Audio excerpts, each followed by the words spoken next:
Assalamualaikum warahmatullahi wabarakatuh. Alhamdulillah, assalatu wassalamu ala rasulillah, amma ba'd. Kaum muslimin yang dirahmati Allah subhanahu wa ta'ala. Apa itu ahlus sunnah wal jamaah?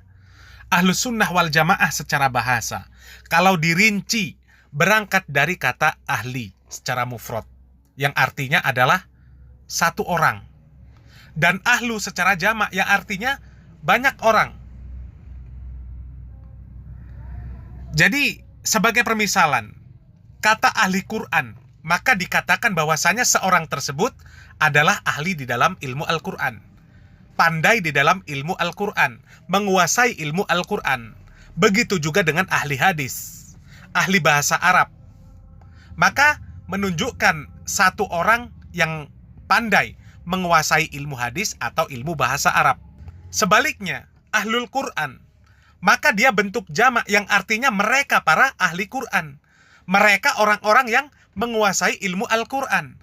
Ahlul hadis, ahlul bait, maka diartikan mereka adalah orang-orang yang menguasai ilmu hadis. Dan orang-orang yang mereka itu ada ikatan dalam sebuah nasab atau keluarga. Sedangkan sunnah secara lughah atau secara zahir, secara lafaz, adalah at-tariqah atau cara atau metode.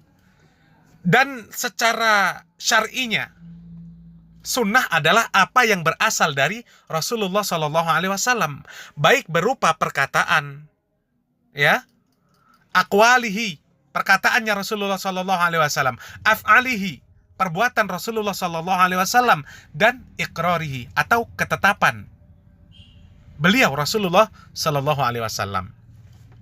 Jadi secara umum segala sesuatu yang disandarkan kepada Nabi Muhammad Sallallahu Alaihi Wasallam, baik itu perkataan, perbuatan, dan keputusan-keputusan Nabi Muhammad Sallallahu Alaihi Wasallam, yang dimana semuanya itu adalah wahyu atau perintah dari Allah Subhanahu Wa Taala yang kemudian difahami dan diamalkan oleh Rasulullah Sallallahu Alaihi Wasallam, para sahabat radhiyallahu anhum ajma'in, maka semuanya tersebut dikatakan sebagai sunnah.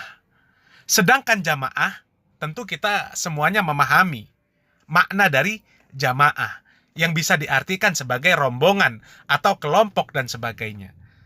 Sehingga secara kesimpulan, ahlus sunnah wal jamaah adalah orang-orang yang menempuh jalan atau cara atau metode Rasulullah Sallallahu Alaihi Wasallam dan para sahabat radhiyallahu anhum ajma'in di dalam memahami dan mengamalkan syariat Islam. Kemudian terbentuklah mereka menjadi sebuah kelompok, dan itulah ahlus sunnah wal jamaah.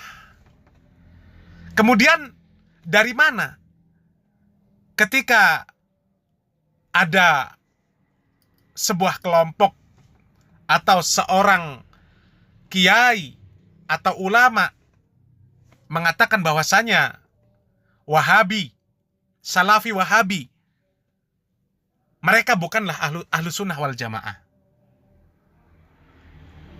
Karena segala bentuk kesyirikan mereka tinggalkan.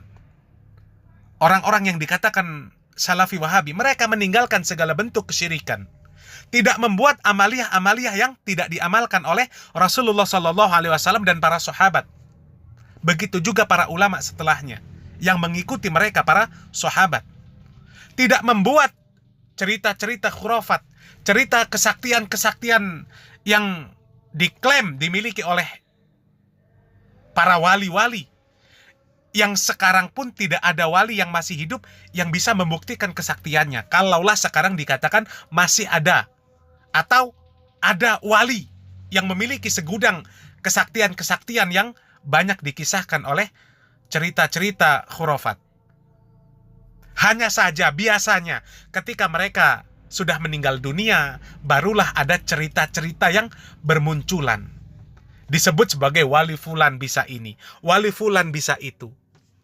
Hanya klaim-klaim yang tidak pernah ada buktinya. Bukan tidak percaya tentang kesaktian dalam bentuk karomah.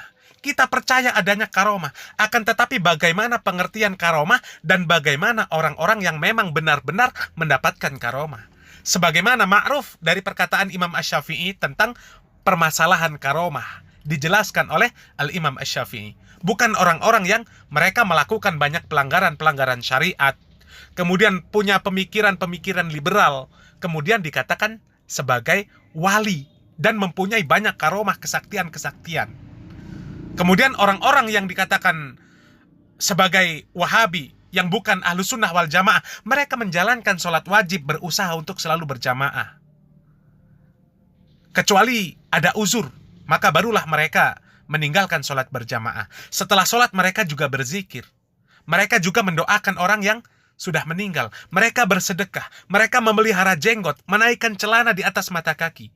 Mereka meninggalkan banyak bentuk kemaksiatan, yang mana masyarakat banyak tidak begitu menganggap bahwasanya itu adalah bentuk kemaksiatan.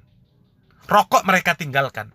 Bersalaman dengan lawan jenis non-mahram mereka tinggalkan. Bermusik, bernyanyi, apalagi dengan berjoget-joget dengan lawan jenis yang non-mahram, terlebih di muka umum, na'udzubillah min dzalik. Semuanya mereka tinggalkan yang seperti itu.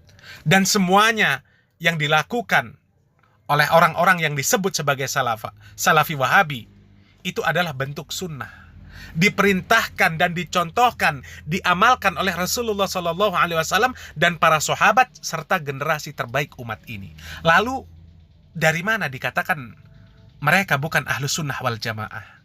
Apakah memang ada standarisasi yang lain untuk disebut sebagai ahlu sunnah wal jamaah? Kalau dulu saudara di Duri, di Mandau, di Bengkalis, di Dumai, di Riau, semuanya ahlu sunnah wal jamaah. Habis sholat baca zikir, suaranya nyaring, zikir nyaring. Ada orang mati tahlil, Rabiul Awal maulid, dan segala macam. Tapi sekarang sudah berubah. Saya ini keliling-keliling banyak masjid di Riau, cara ibadahnya gak sama dengan di sini. Habis sholat gak baca zikir, banyak di Riau. Ya mungkin di Duri ada juga sekarang yang habis sholat gak baca zikir, ada di Duri, sudah ada ya. Nah kalau seperti itu hati-hati saudara, jangan-jangan itu golongan di luar ahlus sunnah wal jamaah. Nah, ciri-ciri ahlus sunnah wal jamaah itu apa saja di negeri kita? Kalau sholat subuh baca kunut, kalau mau takbir, takbiratul ihram baca usolli, habis sholat baca zikir nyaring, ada keluarganya meninggal dibacakan tahlil, lalu ada kenduri, bulan Rabiul Awal merayakan maulid, bulan Rajab sebentar lagi Isra Mi'raj, kemudian senang ziarah kubur. Itu ciri-ciri ahlus sunnah wal jamaah. Dulu semua masyarakat Melayu seperti itu. Dan Riau ini sekarang mendapat tantangan paling besar. Mengapa? Karena aliran Wahabi. Aliran Wahabi ini kelompok di luar ahlus sunnah. Yang paling besar lembaganya di Riau. Dan Riau ini target, katanya ingin menjadi pusat Wahabi di Nusantara.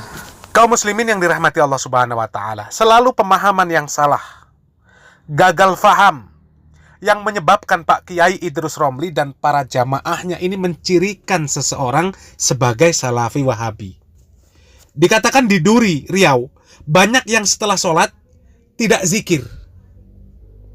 Jadi permasalahan ini, yang pertama, zikir ini, zikir setelah sholat itu bukan perkara yang wajib. Dan setelah sholat ada 1, 2, atau 3 orang yang kemudian pergi meninggalkan masjid, itu sebuah perkara yang wajar. Orang-orang yang mereka mengaku aswaja pun banyak yang seperti itu.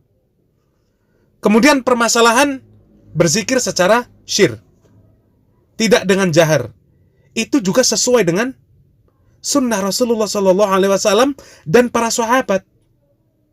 Adapun zikir secara jahar, di mana tujuan dari perkara tersebut adalah untuk pengajaran, mengajarkan kepada manusia bagaimana lafaz dan cara berzikir setelah sholat, bukan untuk didawamkan atau dirutinkan.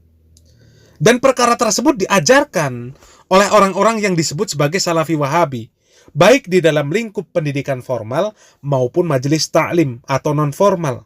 Diajarkan mereka itu bagaimana cara berzikir setelah sholat, bacaan apa saja yang dibaca di dalam zikir setelah sholat.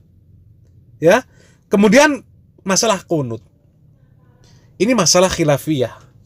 Rasulullah SAW pernah mengerjakan kunut dan kemudian meninggalkan. Tidak pantas ketika mereka yang tidak kunut subuh disebut bukan ahlu sunnah wal jamaah. Khususnya Muhammadiyah, kemudian Al-Irsyad, persis mereka juga tidak kunut subuh. Seperti orang-orang yang dikatakan Salafi Wahabi, apakah mereka dikatakan bukan ahlu sunnah? Karenanya permasalahan kunut ini baik yang mengerjakan dan yang tidak mengerjakan, maka sama-sama mereka sesuai dengan sunnah. Ini ranah khilafiyah yang memang pernah dikerjakan oleh Rasulullah SAW. Adapun masalah sebelum takbiratul ihram, mengucapkan usolli, kemudian merayakan maulid, merayakan Isra Mi'raj, tahlilan kematian, kenduri kematian, itu tidak ada riwayat Nabi Muhammad SAW, para sahabat, generasi setelahnya, imam mazhab yang 4, mereka melakukan perkara-perkara tersebut. Sehingga ketika perkara tersebut dijadikan sebagai ciri-ciri, dijadikan sebagai pembeda antara ahlu sunnah wal jamaah dan bukan ahlu sunnah wal jamaah, itu sangat rancu, pemahaman yang rancu. Amalan bukan berasal dari sunnah dijadikan sebagai ciri-ciri ahlu sunnah.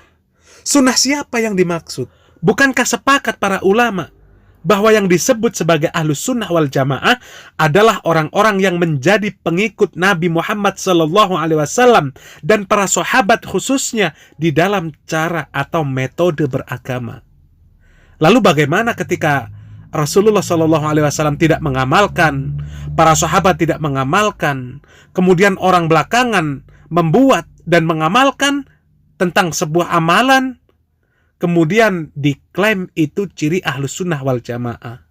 Padahal Nabi dan mereka para sahabat sangat bisa seandainya mereka mau mengamalkan. Mereka mampu untuk mengamalkan. Tidak ada penghalang bagi mereka untuk mengamalkan. Tapi mereka tidak mengamalkan. Dan perlu diketahui bahwasanya ketika orang-orang yang disebut sebagai Wahabi menjelaskan tentang kesyirikan, menjelaskan tentang bid'ah, mereka tidaklah memvonis pelakunya sebagai orang-orang yang sudah keluar dari ahlus sunnah wal jamaah, kemudian divonis kafir dan keluar dari Islam, kemudian divonis sebagai ahli neraka. Na'udzubillah min dzalik. Tidak seperti itu.